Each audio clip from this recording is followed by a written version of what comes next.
ನಮಸ್ಕಾರ ವೀಕ್ಷಕರೇ, ಆರೋಗ್ಯ ದರ್ಪಣ ಕಾರ್ಯಕ್ರಮಕ್ಕೆ ಸ್ವಾಗತ. ನಾನು ಚೈತನ್ಯ ಮಾಣಿಲ. ಇಂದಿನ ಈ ಸಂಚಿಕೆಯಲ್ಲಿ ನಾವಿರುವಂಥದ್ದು ಎನಪೋಯ ಮೆಡಿಕಲ್ ಕಾಲೇಜು ಹಾಗೂ ಹಾಸ್ಪಿಟಲ್, ದೇರಳಕಟ್ಟೆ, ಮಂಗಳೂರು. ಬನ್ನಿ ತಜ್ಞ ವೈದ್ಯರಿಂದ ಮಾಹಿತಿಯನ್ನು ಪಡೆಯೋಣ. ವೀಕ್ಷಕರೇ, ಇಂದಿನ ಈ ಸಂಚಿಕೆಯಲ್ಲಿ ಮಕ್ಕಳಲ್ಲಿನ ಮೆದುಳಿನ ನರಗಳ ಬೆಳವಣಿಗೆ ಹಾಗೂ ವಿಕಾಸದ ಕುರಿತು ಒಂದಷ್ಟು ಮಾಹಿತಿಗಳನ್ನು ಪಡ್ಕೊಳ್ಳೋಣ. ನಮ್ಮ ಜೊತೆಗಿದ್ದರೆ doctor Afroza, assistant professor, department of paediatrics, Yenepoya medical college ಹಾಗೂ ಆಸ್ಪತ್ರೆ, ದೇರಳಕಟ್ಟೆ, ಮಂಗಳೂರು.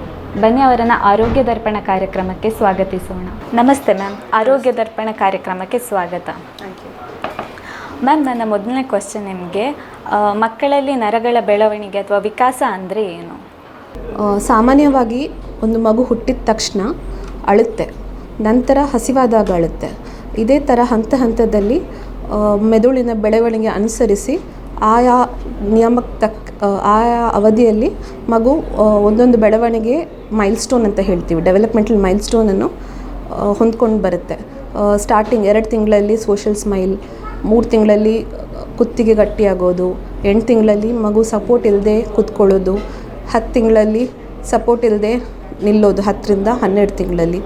ಈ ಥರ ಹಂತವಾಗಿ ನಾರ್ಮಲ್ ಆಗಿ ಮಗು ಬೆಳವಣಿಗೆ ಆಗಬೇಕು ಅಂದರೆ ಮೆದುಳಿನ ವಿಕಾಸ ಅತ್ಯಗತ್ಯ. ಇದಕ್ಕೆ ನಾವು ನ್ಯೂರೋ ಡೆವಲಪ್ಮೆಂಟ್ ಅಂತ ಹೇಳ್ತೇವೆ. ನರಗಳ ಅಭಿವೃದ್ಧಿಯ ಅಸ್ವಸ್ಥತೆಯನ್ನು ನಾವು ಮುಂಚಿತವಾಗಿ ಕಂಡುಹಿಡಬೇಕಂತ ಹೇಳ್ತಾರೆ, ಅದು ಯಾಕೆ ಮ್ಯಾಮ್? ಇದು ಮೆಡಿಕಲ್ ಟರ್ಮ್ಸಲ್ಲಿ ಹೇಳೋದಾದರೆ ನ್ಯೂರೋ ಡೆವಲಪ್ಮೆಂಟಲ್ ಡಿಸಾರ್ಡರ್. ನಾರ್ಮಲ್ ಆಗಿ ಮಗು ಹುಟ್ಟಿದ ತಕ್ಷಣ ಅಡಲ್ಟ್ ಬ್ರೈನ್ ಹೋಲಿಸಿದರೆ 35% ಅಷ್ಟು ಗಾತ್ರ ಮಾತ್ರ ಎಟ್ ಬರ್ತ್ ಇರುತ್ತೆ. ಇದು 1 ವರ್ಷಕ್ಕೆ 70% ಅಷ್ಟು ದೊಡ್ಡದಾಗುತ್ತೆ, ಹಾಗೂ 2 ವರ್ಷಕ್ಕೆ 90% ಆಗುತ್ತೆ. 5 ವರ್ಷದಲ್ಲಿ ಕಂಪ್ಲೀಟ್ ಅಡಲ್ಟ್ ಬ್ರೈನ್ ಸೈಜ್ಗೆ ಬಂದಿರುತ್ತೆ. 5 ವರ್ಷದವರೆಗೆ ಮಾತ್ರ ಮೆದುಳಿನ ನರದ ಜೀವಕೋಶದ ಸಂಖ್ಯೆ ಮ್ಯಾಕ್ಸಿಮಮ್ ಆಗಿ ಅಟೆಂಡ್ ಆಗುತ್ತೆ. ಅದಕ್ಕಿಂತ ನಂತರ 5 ವರ್ಷದ ನಂತರ ಬರೀ ಬ್ರೈನ್ ಸೆಲ್ಸ್ದು ಗಾತ್ರ ಅಥವಾ ಕನೆಕ್ಷನ್ಸ್ ಮಾತ್ರ ಜಾಸ್ತಿ ಆಗುತ್ತೆ ಮಗು ಬೆಳವಣಿಗೆ ಆದ ಹಾಗೆ. ಅದಕ್ಕೋಸ್ಕರ ಆದಷ್ಟು ಬೇಗ ಡೆವಲಪ್ಮೆಂಟಲ್ ಡಿಲೇ, ನರಗಳ ಅಸ್ವಸ್ಥತೆಯನ್ನು ಆದಷ್ಟು ಬೇಗ ಕಂಡುಹಿಡಿಬೇಕು. ಈ ಥರ ಕಂಡುಹಿಡಿದಲ್ಲಿ ಅರ್ಲಿ ಇಂಟರ್ವೆನ್ಷನನ್ನು ದೊರಕಿಸಿದರೆ ಮಗುವಿನ ಬ್ರೈನ್ ಸೆಲ್ಸ್ ನಂಬರ್ ಮ್ಯಾಕ್ಸಿಮೈಸ್ ಮಾಡ್ಬೋದು. ಹಾಗಾದರೆ ಮತ್ತು ಡ್ಯಾಮೇಜ್ ಇರುವಂಥ ಬ್ರೈನ್ ಸೆಲ್ಸ್ನ ನ್ಯೂ ಸೆಲ್ಸಿಂದ ರಿಪ್ಲೇಸ್ ಮಾಡ್ಬೋದು. ಇದರಿಂದ ಮಗುವಿದು ಡೆವಲಪ್ಮೆಂಟಲ್ ಡಿಲೇಯನ್ನು ಒಂದು ಹಂತಕ್ಕೆ, ಒಂದು ಸ್ಟೇಜಲ್ಲಿ ಕರೆಕ್ಟ್ ಮಾಡ್ಬೋದು. ಮತ್ತು IQ ಕೂಡ ನಾರ್ಮಲ್ ಆಗಿ ಬರುವಂಥ ಸಾಧ್ಯತೆ ಇರುತ್ತೆ.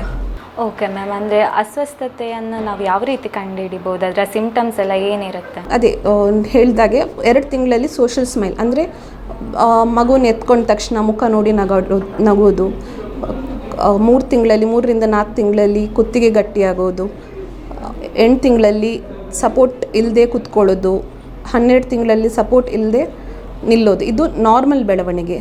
ಯಾವುದೇ ಮಗು ಆ ಟೈಮ್ ಅನುಸರಿಸಿ ಡೆವಲಪ್ಮೆಂಟ್ ಆಗಿಲ್ಲ ಅಂದರೆ ಡೆವಲಪ್ಮೆಂಟಲ್ ಡಿಲೇ, ಅಂದರೆ ನರಗಳ ಅಸ್ವಸ್ಥತೆ ಇದೆ ಅಂತ ಹೇಳ್ಬೋದು. ಓಕೆ ಡಾಕ್ಟರ್, ಮೆದುಳು ಹಾಗೂ ನರಕೋಶಕ್ಕೆ ಏನಾದರೂ ಪೆಟ್ಟು ಬಿದ್ದಾಗ ಆಗುವಂತಹ ಸಮಸ್ಯೆಗಳೇನು? ಮೊದಲನೇದಾಗಿ ಬೆಳವಣಿಗೆ ವಿಳಂಬವಾಗುತ್ತೆ, ಡೆವಲಪ್ಮೆಂಟಲ್ ಡಿಲೇ.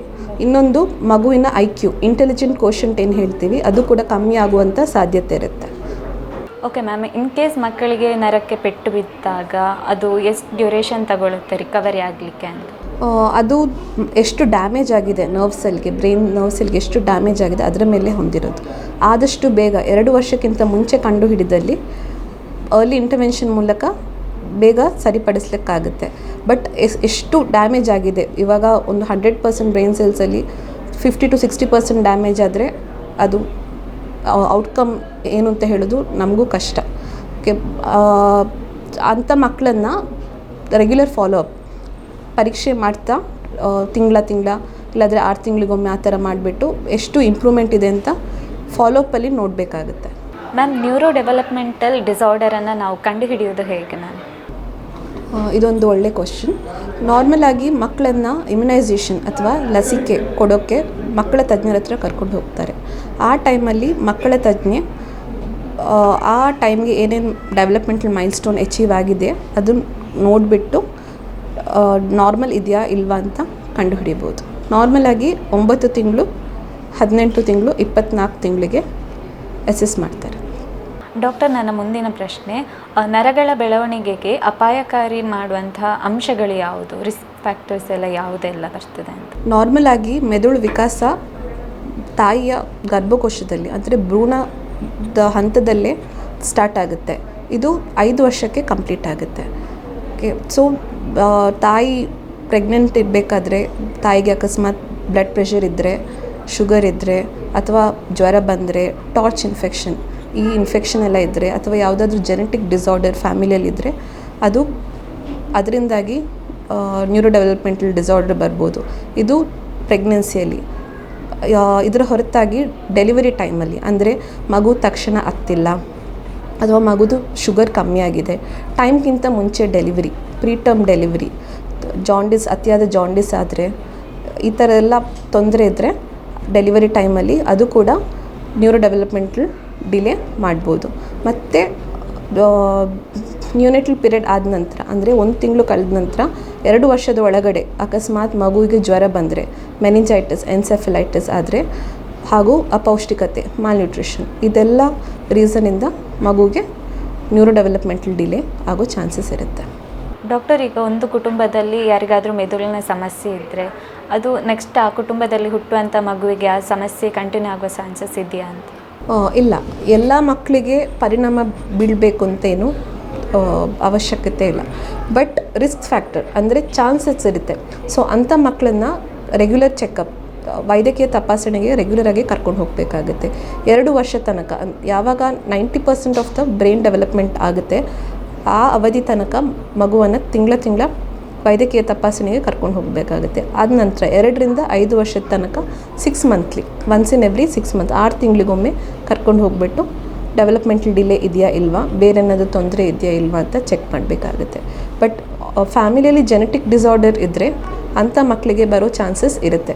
ಹಾಗಂತ ಹೇಳಿಬಿಟ್ಟು ಒಂದು ಮಗು ಯಾರಿಗಾದರೂ ಫ್ಯಾಮಿಲಿಯಲ್ಲಿ ಇದ್ದರೆ ಎಲ್ಲ ಮಕ್ಕಳು ಎಫೆಕ್ಟ್ ಆಗಬೇಕು ಅಂತ ಏನಿಲ್ಲ. ಬಟ್ ಡಾಕ್ಟರ್ ಹತ್ರ ರೆಗ್ಯುಲರ್ ಫಾಲೋ ಅಪ್, ವೈದ್ಯಕೀಯ ತಪಾಸಣೆ ಮಾಡೋದು ಉತ್ತಮ.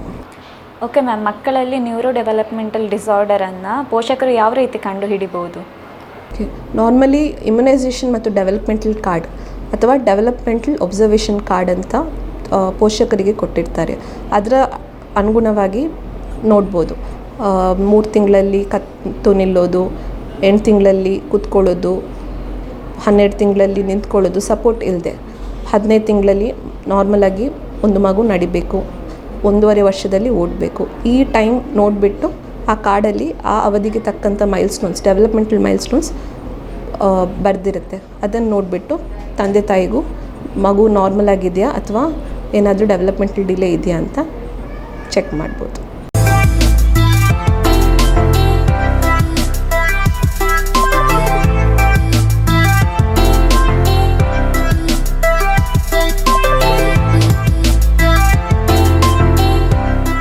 ಮ್ಯಾಮ್, ಮಗುವಿನ ಬೆಳವಣಿಗೆಯನ್ನು ಪರಿಶೀಲಿಸುವುದು ಹೇಗೆ? ಸಾಮಾನ್ಯವಾಗಿ ಮಗು ಹುಟ್ಟಿದ ನಂತರ ಮಕ್ಕಳ ತಜ್ಞರು ಮಗುವಿನ ತೂಕ, ಹೈಟ್, ಎತ್ತರ ಹಾಗೂ ತಲೆ ಸುತ್ತಿನ ಅಳತೆ ತಗೊಳ್ತಾರೆ. ನಾರ್ಮಲಾಗಿ ಇದು 3 kg ತೂಕ ಇರುತ್ತೆ. ಒಂದು ಇಂಡಿಯನ್ ಮಗು 3 kg ತೂಕ, ಹೈಟ್ 50 ಸೆಂಟಿಮೀಟರ್ ಮತ್ತು ಹೆಡ್ ಸರ್ಕಂಫರೆನ್ಸ್, ತಲೆ ಸುತ್ತು 35 ಸೆಂಟಿಮೀಟರ್ಸ್ ಇರುತ್ತೆ. 1 ವರ್ಷಕ್ಕೆ ತೂಕ 10 kg, ಹೈಟ್ 75 ಸೆಂಟಿಮೀಟರ್ ಹಾಗೂ ಹೆಡ್ ಸರ್ಕಂಫರೆನ್ಸ್ 45 to 46 ಸೆಂಟಿಮೀಟರ್ ಇರುತ್ತೆ. 2 ವರ್ಷಕ್ಕೆ ತೂಕ ಬಂದುಬಿಟ್ಟು 12 kg, ಹೈಟ್ ಬಂದುಬಿಟ್ಟು 87 ಸೆಂಟಿಮೀಟರ್ ಹಾಗೂ ಹೆಡ್ ಸರ್ಕಂಫರೆನ್ಸ್ 47 to 48 ಸೆಂಟಿಮೀಟರ್ ಇರುತ್ತೆ. ಅದಾದ ನಂತರ 2 ವರ್ಷದಿಂದ 12 ವರ್ಷ ತನಕ ಪ್ರತಿ ವರ್ಷ ತೂಕ 2 kg ಅಷ್ಟು ಜಾಸ್ತಿ ಆಗ್ತಾ ಹೋಗುತ್ತೆ. ಹೈಟ್ 6 ಸೆಂಟಿಮೀಟರ್, ವರ್ಷಕ್ಕೆ 6 ಸೆಂಟಿಮೀಟ್ರಷ್ಟು ಜಾಸ್ತಿ ಆಗುತ್ತೆ ಹಾಗೂ ತಲೆ ಸುತ್ತು ಅಳತೆ 0.5 ಸೆಂಟಿಮೀಟರ್ ಪರ್ ಇಯರ್ ಜಾಸ್ತಿ ಆಗುತ್ತಾ ಹೋಗುತ್ತೆ. ಡಾಕ್ಟರ್, ನ್ಯೂರೋ ಡೆವಲಪ್ಮೆಂಟಲ್ ಡಿಲೇಗೆ ಉದಾಹರಣೆಗಳೇನು? ನ್ಯೂರೋ ಡೆವಲಪ್ಮೆಂಟಲ್ ಡಿಲೇಗೆ autism, ADHD, attention deficit hyperactivity disorder, global developmental delay ಹಾಗೂ ಸೆರೆಬ್ರಲ್ ಪ್ಯಾಲ್ಸಿ ಕೆಲವೊಂದು ಉದಾಹರಣೆಗಳು. ಓಕೆ ಮ್ಯಾಮ್, ADHD ಅಂದರೆ ಏನು? Attention deficit hyperactivity disorder. ಈ ಕಾಯಿಲೆಯಲ್ಲಿ ಮಗು ಒಂದು ಸ್ಥಳದಲ್ಲಿ ಕೂರಲ್ಲ.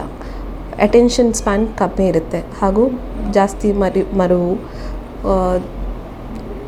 ಕ್ಲಾಸಲ್ಲಿ ಜಾಸ್ತಿ ಕಾನ್ಸಂಟ್ರೇಷನ್ ಕೊಡಲ್ಲ, ಫೊಗೆಟ್ಫುಲ್ನೆಸ್, ಕೂತಲ್ಲಿ ಕೂರಲ್ಲ, ಈ ಥರ ಎಲ್ಲ ತೊಂದರೆ ಇದ್ದರೆ ಆ ಮಗುಗೆ ADHD ಇರೋ ಚಾನ್ಸಸ್ ಇರುತ್ತೆ. ಓಕೆ ಮ್ಯಾಮ್, ಈ ಎಲ್ಲ ಸಮಸ್ಯೆಗಳನ್ನು ತಡೆಗಟ್ಟುವುದು ಹೇಗೆ ಅಂತ? ಒಂದು ಹೆಣ್ಣು ಮಗು ಹುಟ್ಟಿದ ನಂತರ 9 ವರ್ಷ 9 ವರ್ಷದ ನಂತರ ಅವಳಿಗೆ ಬ್ಯಾಲೆನ್ಸ್ ಡಯಟ್, ಪೌಷ್ಟಿಕ ಆಹಾರ ಕೊಡಬೇಕಾಗುತ್ತೆ. ಮತ್ತು iron and folic acid supplementation. ಅದಾದ ನಂತರ ಗರ್ಭಿಣಿ ಆದ ನಂತರ ಟೈಮ್ ಚೆಕಪ್ ಕರ್ಕೊಂಡು ಹೋಗಬೇಕಾಗುತ್ತೆ. ಮತ್ತು ಡೆಲಿವರಿ ಇಂಪಾರ್ಟೆಂಟ್. ಡೆಲಿವರಿ ಮಾಡುವಂಥ ಹಾಸ್ಪಿಟಲ್ ಅಲ್ಲಿ ಆಬ್ಸ್ಟೆಟ್ರಿಷಿಯನ್, ಸ್ತ್ರೀ ತಜ್ಞೆ ಹಾಗೂ ಮಕ್ಕಳ ತಜ್ಞರು ಇಬ್ಬರೂ ಇದ್ದು ಫುಲ್ ಫ್ಲೆಶ್ಡ್ ಫೆಸಿಲಿಟಿ ಇದ್ದಂಥ ಆಸ್ಪತ್ರೆಯಲ್ಲಿ ಡೆಲಿವರಿ ಆದರೆ ಉತ್ತಮ. ಡೆಲಿವರಿ ನಂತರ ಮಕ್ಕಳ ತಜ್ಞರು ಒಂದು ಸಲ ಆದರೂ ಮಗುನ ನೋಡಿಬಿಟ್ಟು ಏನು ತೊಂದರೆ ಇಲ್ಲ ಅಂತ ಖಾತ್ರಿಪಡಿಸಿ ನಂತರ ಡಿಸ್ಚಾರ್ಜ್ ಮಾಡಿದರೆ ಉತ್ತಮ. ಓಕೆ ಮ್ಯಾಮ್, ಆಟಿಸಮ್ ಅಂದರೆ ಏನು ಮ್ಯಾಮ್? ಆಟಿಸಮ್ ಈ ಕಾಯಿಲೆಯಲ್ಲಿ ನಾರ್ಮಲಾಗಿ 1 ವರ್ಷದ ಒಳಗಡೆ ಮಗು ಒಂದು ವಸ್ತುನ ಪಾಯಿಂಟ್ಔಟ್ ಮಾಡುತ್ತೆ. ಇದರಲ್ಲಿ ಪಾಯಿಂಟ್ಔಟ್ ಇರಲ್ಲ. ಐ ಕಾಂಟ್ಯಾಕ್ಟ್, ಮಾತಾಡಬೇಕಾದ್ರೆ ಕಣ್ಣು ನೋಡೋದು ಅದಿರಲ್ಲ. ತನ್ನ ಟಾಯ್ಸ್ನ ಶೇರ್ ಮಾಡಲ್ಲ. ಮತ್ತು ಬೇರೆಯವ್ರ ಜೊತೆ, ಬೇರೆ ಮಕ್ಕಳ ಜೊತೆ ಮಿಂಗಲ್ ಆಗೋದು ಅಷ್ಟೊಂದು ಇಷ್ಟಪಡಲ್ಲ. ಕಮ್ಮಿ ಮಾತಾಡುತ್ತೆ. ಇಂಥ ಎಲ್ಲ ಸಮಸ್ಯೆ ಇದ್ದಲ್ಲಿ ಅಂಥ ಮಗುವಿಗೆ ಆಟಿಸಮ್ ಇರುವಂಥ ಚಾನ್ಸಸ್ ಜಾಸ್ತಿ ಇರುತ್ತೆ. ಮ್ಯಾಮ್, ಮಗು ಆರೋಗ್ಯವಾಗಿರಲಿಕ್ಕೆ ಏನೆಲ್ಲ ಮಾಡಬೇಕಾಗತ್ತೆ ಮ್ಯಾಮ್? ಮೊದಲನೇದಾಗಿ ತಾಯಿ ಎದೆ ಹಾಲು. ಫಸ್ಟ್ 6 ಮಂತ್ಸಲ್ಲಿ ಮಗು ಬರೀ ತಾಯಿ ಎದೆ ಹಾಲನ್ನು ಸೇವನೆ ಮಾಡಬೇಕು. 6 ತಿಂಗಳ ನಂತರ ಕಾಂಪ್ಲಿಮೆಂಟ್ರಿ ಫೀಡಿಂಗ್ ಅಂದರೆ ಎದೆ ಹಾಲು ಹೊರತಾಗಿ ಬೇರೆ ಅನ್ನ, ರಾಗಿ ಆ ಥರ ಎಲ್ಲ ಸ್ಟಾರ್ಟ್ ಮಾಡ್ಬೋದು. ಇದಲ್ಲದೆ ಟೈಮ್ ಇಮ್ಯುನೈಸೇಷನ್, ವ್ಯಾಕ್ಸಿನೇಷನ್ ಅದನ್ನು ಮಕ್ಕಳಿಗೆ ಮಿನಿಮಮ್ 15 ಇಯರ್ಸ್ ತನಕ ಕೊಡಬೇಕಾಗತ್ತೆ. ನಂತರ ಪೌಷ್ಟಿಕ ಆಹಾರ ಅದು ಕೊಡಬೇಕಾಗುತ್ತೆ. ಮತ್ತು 6 ತಿಂಗಳಿಗೊಮ್ಮೆ 2 ವರ್ಷದ ನಂತರ ಜಂತುಹುಳದ್ದು ಟ್ಯಾಬ್ಲೆಟ್ ಕೊಡಬೇಕಾಗುತ್ತೆ. ಮತ್ತು ಡೆವಲಪ್ಮೆಂಟಲ್ ಡಿಲೇ ಇದೆಯಾ ಇಲ್ವಾ ಅಂತ ಪಿರಿಯಡಿಕಲಿ ಚೆಕ್ ಮಾಡ್ತಾ ಇರಬೇಕಾಗತ್ತೆ. ಟೈಮ್ ಡೆವಲಪ್ಮೆಂಟಲ್ ಡಿಲೇ ಇದೆಯಾ ಇಲ್ವಾ ಅಂತ ಮಗುನ ಚೆಕ್ ಮಾಡ್ತಾ ಇರಬೇಕಾಗತ್ತೆ.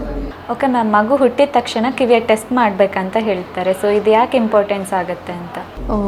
ಇದು ನ್ಯೂಬಾರ್ನ್ ಹಿಯರಿಂಗ್ ಸ್ಕ್ರೀನಿಂಗ್. ನಾರ್ಮಲಾಗಿ ಏನೇ ಅಕಸ್ಮಾತ್ ಮಗುಗೆ ಹಿಯರಿಂಗ್ ಇಂಪೇರ್ಮೆಂಟ್ ಇದ್ದರೆ, ಅಂದರೆ ಕೇಳೋದು ಏನಾದರೂ ಸಮಸ್ಯೆ ಇದ್ದರೆ ಅದನ್ನು 6 ತಿಂಗಳ ಒಳಗಡೆ ಕರೆಕ್ಟ್ ಮಾಡಬೇಕಾಗುತ್ತೆ. ಯಾಕೆಂದರೆ ನಂತರ ಸ್ಪೀಚ್ ಆ್ಯಂಡ್ ಲ್ಯಾಂಗ್ವೇಜ್ ಎಫೆಕ್ಟ್ ಆಗೋ ಚಾನ್ಸಸ್ ಇರುತ್ತೆ. ನಾರ್ಮಲಾಗಿ ಎಲ್ಲ ಮಕ್ಕಳು ಹಾಸ್ಪಿಟ್ಲಲ್ಲಿ ಹುಟ್ಟಿದ ನಂತರ ಹಿಯರಿಂಗ್ ಟೆಸ್ಟ್ ಮಾಡ್ತಾರೆ. 2 ಕಿವಿ ಕೇಳೋ ಕ್ಷಮತೆ ಇದೆಯಾ, ನಾರ್ಮಲ್ ಇದೆಯಾ ಅಂತ. ಮತ್ತು 1 ತಿಂಗಳೊಳಗಡೆ ಡಯಾಗ್ನೋಸಿಸ್ ಆಗಬೇಕು. ಮತ್ತು 6 ತಿಂಗಳ ಒಳಗಡೆ ಅದರದ್ದು ಟ್ರೀಟ್ಮೆಂಟ್ ಆಗೋದು ಇಂಪಾರ್ಟೆಂಟ್. ಇಲ್ಲಾಂದರೆ ಫ್ಯೂಚರಲ್ಲಿ ಸ್ಪೀಚ್ ಆ್ಯಂಡ್ ಲ್ಯಾಂಗ್ವೇಜ್ ಪ್ರಾಬ್ಲಮ್ ಬರೋಂಥ ಚಾನ್ಸಸ್ ಇರುತ್ತೆ. ಓಕೆ ಮ್ಯಾಮ್, ಇತ್ತೀಚಿನ ದಿನಗಳಲ್ಲಿ ಮಕ್ಕಳು ಮೊಬೈಲ್ ನೋಡೋದು ಜಾಸ್ತಿ, ವೀಡಿಯೋಸ್ ಎಲ್ಲ ನೋಡ್ತಾ ಇರ್ತಾರೆ. ಸೊ ಇದು ಯಾವ ರೀತಿ ಎಫೆಕ್ಟ್ ಆಗುತ್ತೆ ಅಂತ?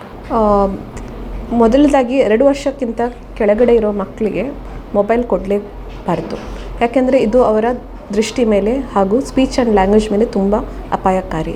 2 ವರ್ಷಕ್ಕಿಂತ ಕೆಳಗಿರೋ ಮಕ್ಕಳಿಗೆ ನೋ ಸ್ಕ್ರೀನ್ ಟೈಮ್, ಅಂದರೆ ಮೊಬೈಲ್ ಉಪಯೋಗಿಸಲಿಕ್ಕೆ ಕೊಡಬಾರ್ದು.